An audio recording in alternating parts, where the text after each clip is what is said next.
हार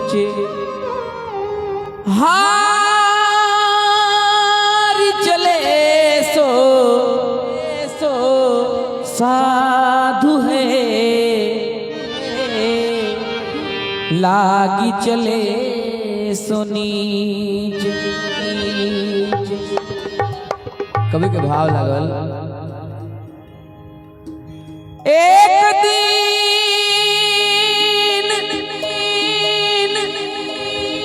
नदी के तीरे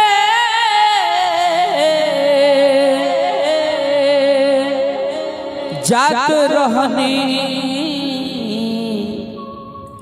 धीरे धीरे हम आँखी देखनी, हम आँखी देखनी सुंदर शरीरिया अगिया में जार लाएरा। हम आँखी देखनी सुंदर शरीरिया अगिया में जार लाएरा। एक दिन नदी के तीरे जात रहनी धीरे धीरे,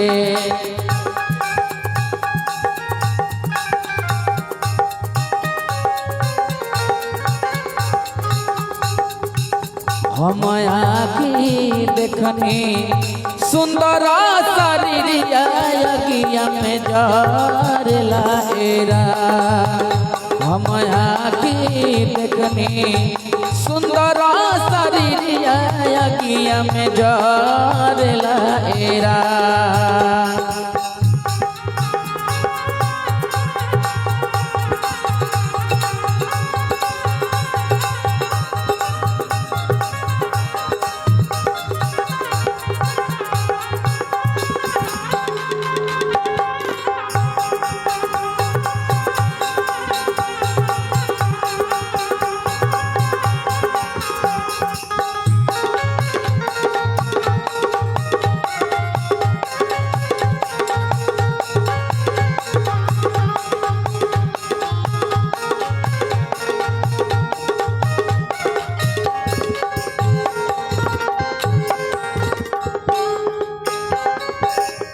और 101 रुपए का पुरस्कार आदरणीय शैलेश विश्वकर्मा जी की तरफ से, आदरणीय शैलेश विश्वकर्मा जी की तरफ से 101 मुद्राओं का।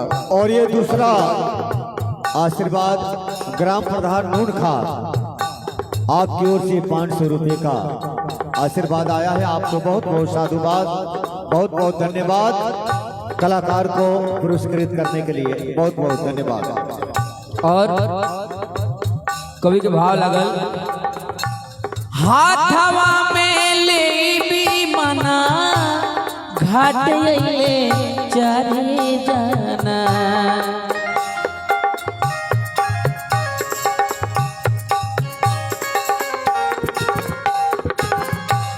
हाथवा में ले भी मना घाट ले चले जाना।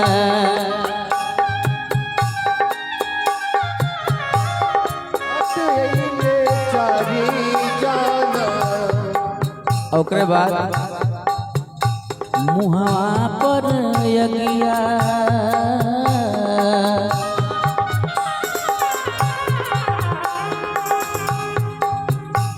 मुहवा पर यगिया अपने जमल का मुहवा धर लाएरा।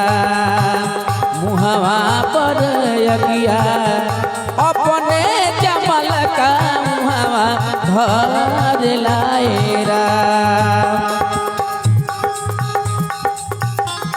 ग्राम प्रधान